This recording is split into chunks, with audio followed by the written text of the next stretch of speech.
रामपुर नामक ग्राम में मानिक का परिवार रहता था। मानिक के परिवार में उसकी पत्नी मोहिनी और 2 बेटे मोंटी और बंटी थे। मानिक का छोटा परिवार है, लेकिन सुखी नहीं है क्योंकि उनके पास बहुत कम पैसे हैं। मानिक को मजदूरी से थोड़ी ही कमाई हो पाती है, जिससे घर चलाना मुश्किल होता है। मानिक सुबह सुबह अपने काम पर जाने के लिए निकला, लेकिन तभी उसके बच्चों ने उसे रोका। पापा, आज हम स्कूल नहीं जाएंगे। क्या हुआ बेटा, आज स्कूल क्यों नहीं जाना है? हमारे पास अच्छे कपड़े नहीं है ना, हमारी ड्रेस फटी हुई है।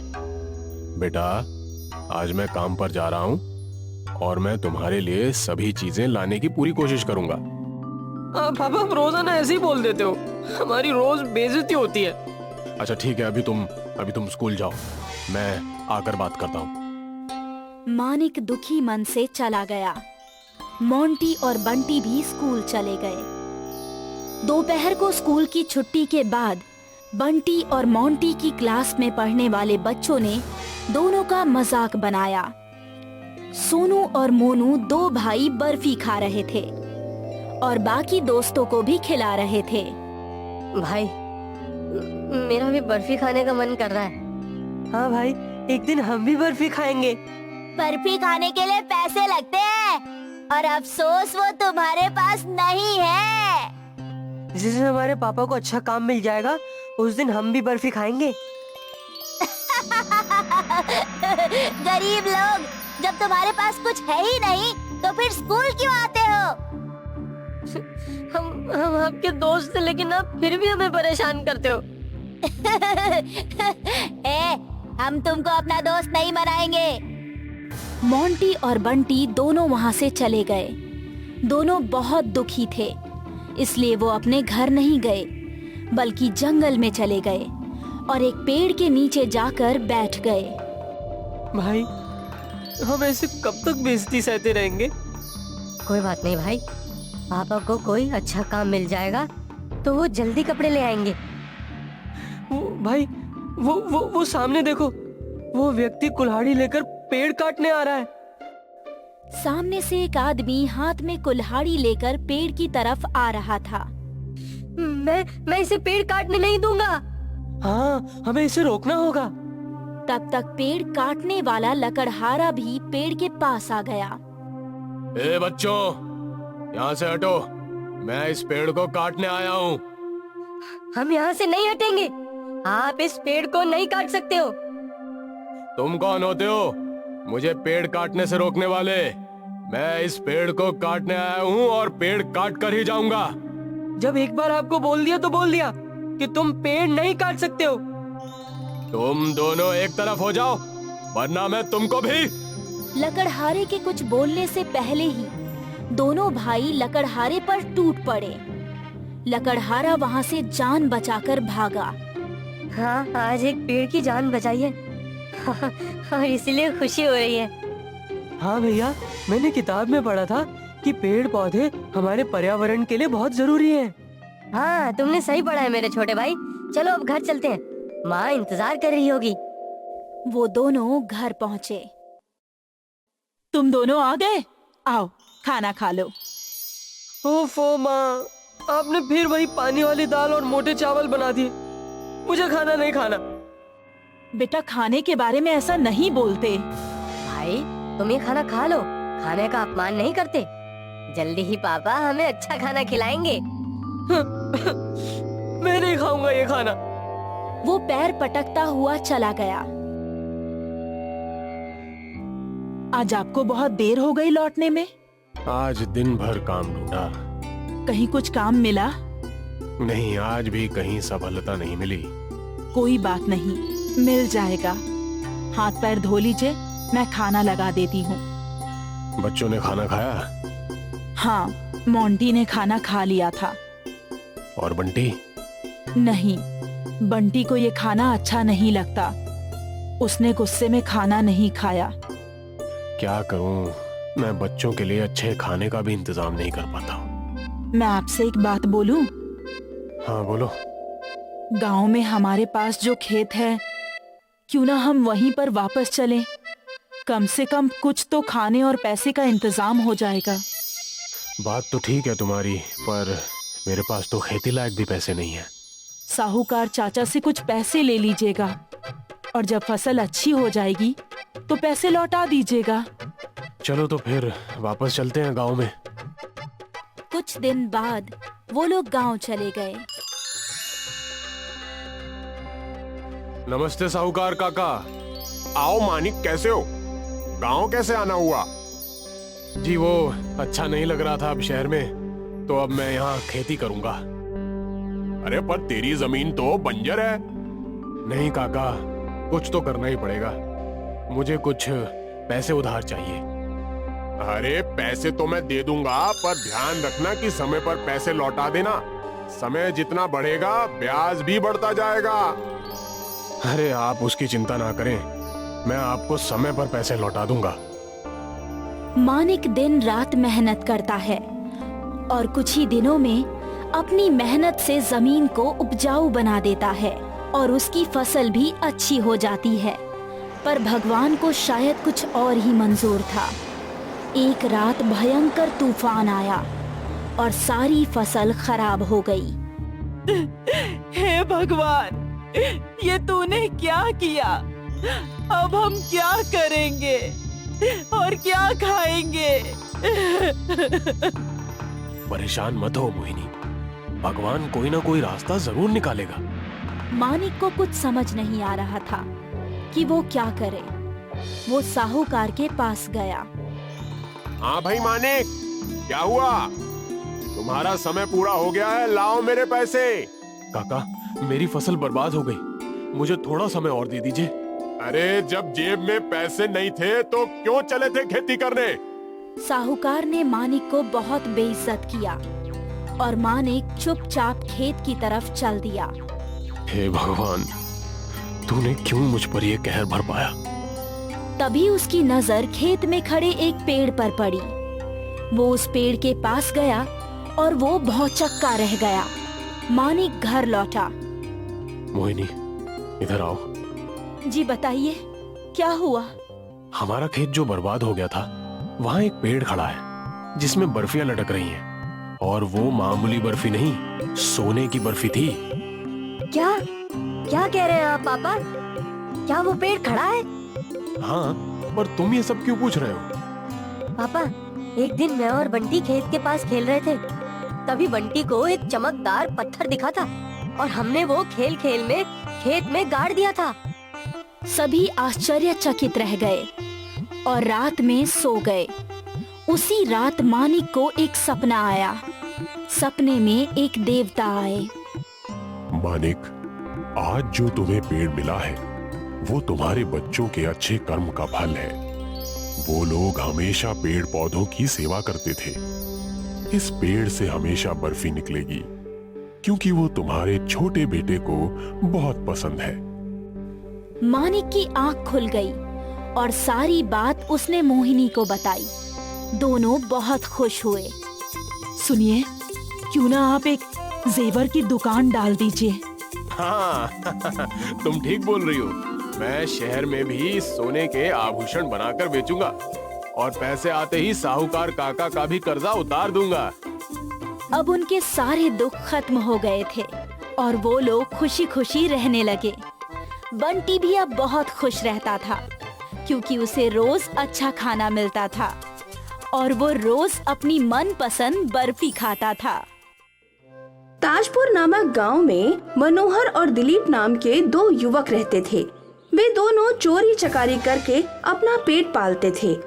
एक बार मनोहर और दिलीप एक मंदिर के सामने खड़े थे कि तभी उनके पास एक कार आकर रुकी। उस कार में से एक साधु और उसके कई चेले उतरे। साधु को देखते ही लोग उस पर फूल बरसाने लगे और उसके चरणों में ऐसे गिरने लगे कि मानो भगवान स्वयं धरती पर उतर आए हों। साधुओं का ये भव्य स्वागत और ठाट बाट देखकर मनोहर और दिलीप बहुत प्रभावित हुए और फिर आपस में चर्चा करने लगे। अबे मनोहर, देख तो साधु जिंदगी के कैसे मजे ले रहे हैं। इनके ठाट बाट देखकर तो मन में आता है क्यों ना हम भी साधु बन जाएं। तो बात तो ठीक कह रहा है यार, साधु बनकर हम कहीं से मोटा हाथ मार सकते हैं। पर वो कैसे? वो ऐसे कि साधु का वेश बनाकर हम लोगों को आसानी से लूट सकते हैं। हाँ, ये बात तो तूने बिल्कुल सही बोली। इस तरह दिलीप और मनोहर लोगों से आसानी से पैसा लूटने के चक्कर में साधु बन जाते हैं। मनोहर गुरु और दिलीप उसका चेला बन जाता है। दोनों एक गांव के बाहर पीपल के पेड़ के नीचे आकर बैठ जाते हैं। देख चेले, हम बाबा बनकर इस गांव में तो आ गए हैं, पर लोगों पर अपना प्रभाव जमाने के लिए कुछ मेहनत तो करनी पड़ेगी। वो क्या गुरुजी? इस गांव के सब लोगों की जन्म कुंडलियां बनानी पड़ेंगी। सबकी स्थिति, परिस्थिति, सुख दुख और नाम सहित ब्यौरा इकट्ठा करना पड़ेगा ताकि समझ गया, ताकि हमारा धंधा अच्छे से चल सके। मैं ये काम आज से ही शुरू कर देता हूँ। तुम बस खुद को पहुँचा हुआ महात्मा सिद्ध करने पर लगे रहो। उसके बाद गुरु चेला अपनी चालाकी से गांव के हर घर और आदमी की पूरी जानकारी इकट्ठी कर लेते हैं और फिर दोनों मिलकर गांव के भोले भाले लोगों को ठगना शुरू कर देते हैं। एक दिन पीपल के नीचे दो ग्रामीण गुरु और चेले से अपने ग्रह नक्षत्र के बारे में पूछने आते हैं। गुरुजी ध्यान लगाइए और दिनेश के बारे में कुछ बताइए। शादी के 12 बरस हो गए हैं मगर कोई संतान नहीं हुई। संतान के लिए दुखी हो? बिल्कुल सही बताया गुरुजी, आप तो पहुँचे हुए सन्यासी निकले। हमारे गुरुजी बंद आँखों से मन की बात पढ़ लेते हैं भाई। क्या गुरुजी कुछ भी बता सकते हैं? अरे नहीं, अब तो गुरुजी के ध्यान का समय हो गया है। अब आप लोग जाइए, कुछ पूछना है तो कराइएगा। ये कहकर गुरु फिर से ध्यान करने लगते हैं और फिर अगले दिन गुरुजी बालक का कष्ट तो बता दिया, अब इस कष्ट का निवारण भी बताइए। हाँ गुरुजी, आप तो पहुँचे हुए सन्यासी हैं, कोई ऐसा उपाय बताइए जिससे मुझे भी संतान सुख प्राप्त हो। दिनेश के ये पूछने पर गुरुजी कहते हैं, महादोष है, तुम्हारी राशि में महादोष चल रहा है बालक। जब तक वो दोष दूर नहीं होगा तब तक तुम बाप नहीं बन सकते हो। गुरुजी, इस दोष को दूर करने के लिए क्या करना होगा? सूरज देवता को प्रसन्न करना होगा बालक। पूरे 20,000 का खर्चा आएगा। गुरुजी, पर सूरज देवता मान तो जाएंगे ना? अगर तुम पैसा ले आए तो उनको मनाना मेरे बाएं हाथ का खेल है। जय हो गुरुजी की, जय हो गुरुजी की, जय हो गुरुजी की। इस तरह दिनेश सहित सभी ग्रामीण गुरुजी की जय जयकार करते हुए अपने अपने घर चले जाते हैं और उनके जाते ही वाह गुरुजी, धंधा तो चल निकला, अब तो ऐशी ऐश है हमारे। तू देखता जा चेले, इन अनपढ़ गांव वालों को सूरज देवता के नाम पर कैसे पागल बनाऊंगा कि ये सब अपनी सारी कमाई लाकर मेरे चरणों में रख देंगे। कुछ दिनों में सभी गांव वाले गुरुजी को सिद्ध महात्मा मानकर उनकी हर बात पर भरोसा करने लगते हैं और गुरुजी का नाम दूर दूर के गांव तक फैल जाता है। उनके पास इतना धन आने लगता है कि वे अपने रहने के लिए एक शानदार आश्रम बना लेते हैं। गुरुजी, कोई ऐसा उपाय बताइए जिससे घर की आमदनी दुगनी हो जाए। क्या कोई ऐसा उपाय है? सरपंच जी, मैं चाहूँ तो आपके घर में रखे धन को एक रात में दुगना कर सकता हूँ। क्या ये हो सकता है? पर इसके लिए क्या दक्षिणा लगेगी? हमें दक्षिणा का कोई लालच नहीं है सरपंच, हम तो साधु हैं साधु। चेला बिल्कुल ठीक कह रहा है। तो फिर क्या करना होगा? कुछ खास नहीं, बस सूरज देवता को प्रसन्न करने के लिए सूर्य संक्रांति का उपवास रखना होगा और सूर्य को जल देकर दान देना होगा। अपनी श्रद्धा के अनुसार दान दीजिए, आपका काम हो जाएगा। धीरे धीरे धन को दोगुना करने वाली बात सारे गांव में फैल जाती है और सब एक दूसरे से छिपकर गुरुजी के पास आने लगते हैं। गुरुजी की जय हो। गुरुजी, आपकी कृपा से संतान तो मुझे मिल ही जानी है, क्या मैं अपना धन भी दुगना कर लूं? हाँ हाँ, क्यों नहीं, ये तो बड़ी अच्छी बात है। जब सरपंच अपना धन दुगना कर रहा है तो तुम भी ये कर लो। तो ये 10,000 का धन को दुगना करने के लिए आप इसे ले लीजिए। फिर तो गुरु और चेले के पास दान करने वालों की कतार लग जाती है और खूब सारा धन जमा हो जाता है। उधर गांव वाले सूर्य संक्रांति का उपवास रख अपने धन को दोगुना करने के लिए सूरज को जल चढ़ाने का इंतजार करने लगते हैं। लेकिन आसमान में बादल छा जाते हैं और सूरज कहीं दिखाई ही नहीं देता। ये देख गांव वाले घबरा जाते हैं और गुरु के आश्रम की तरफ भागने लगते हैं। गुरुजी, सूरज तो निकला ही नहीं, अब क्या होगा? गुरुजी, आप तो दिव्य पुरुष हैं, जल्दी से कोई उपाय कीजिए। उनकी बात सुनकर गुरुजी को ठगी का एक नया उपाय सूझ जाता है। ये तो अनर्थ हो गया। सूरज देवता को एक खतरनाक राक्षस ने चुरा लिया है और वो उसकी कैद में है। उन्हें राक्षस की कैद से मुक्ति दिलानी होगी। सूरज को राक्षस की कैद से मुक्ति दिलाने के लिए क्या करना होगा गुरुजी? अगर सूरज कैद से आजाद ना हुए तो क्या होगा गुरुजी? आप सब बर्बाद हो जाएंगे। आपके घरों में रखा सारा धन राख हो जाएगा और गांव में हमेशा के लिए अंधेरा छा जाएगा। गुरुजी की ये बात सुनकर गांव वाले हैरानी से एक दूसरे का मुंह ताकने लग जाते हैं। और तभी गुरुजी, सबको राक्षस से मुक्त कराने का उपाय तो बताइए। हो सकता है कि ये गांव वाले उस उपाय को करने के लिए तैयार हो जाएं। हाँ गुरुजी, कुछ भी करना पड़े, हमारे धन को राख होने से तो बचाना ही होगा और साथ ही सूरज को वापस भी लाना ही होगा। सरपंच की बात सुनकर गुरुजी खुश हो जाते हैं और फिर इसका केवल यही उपाय है सरपंच कि आप सब गांव वाले आज रात के लिए अपना सारा सोना चांदी रुपया पैसा मेरे आश्रम में लाकर रख दें। यहाँ रहेगा तो वो राख होने से बच जाएगा। और फिर सूरज का क्या होगा? आज रात मैं आपके धन की रक्षा करूंगा और कल सूरज को राक्षस की कैद से मुक्त कराने के लिए पूजा पाठ करूंगा। इस तरह आपके दोनों काम सिद्ध हो जाएंगे। गांव वालों को गुरुजी में पूरी श्रद्धा थी और वे उन पर पूरा भरोसा करते थे।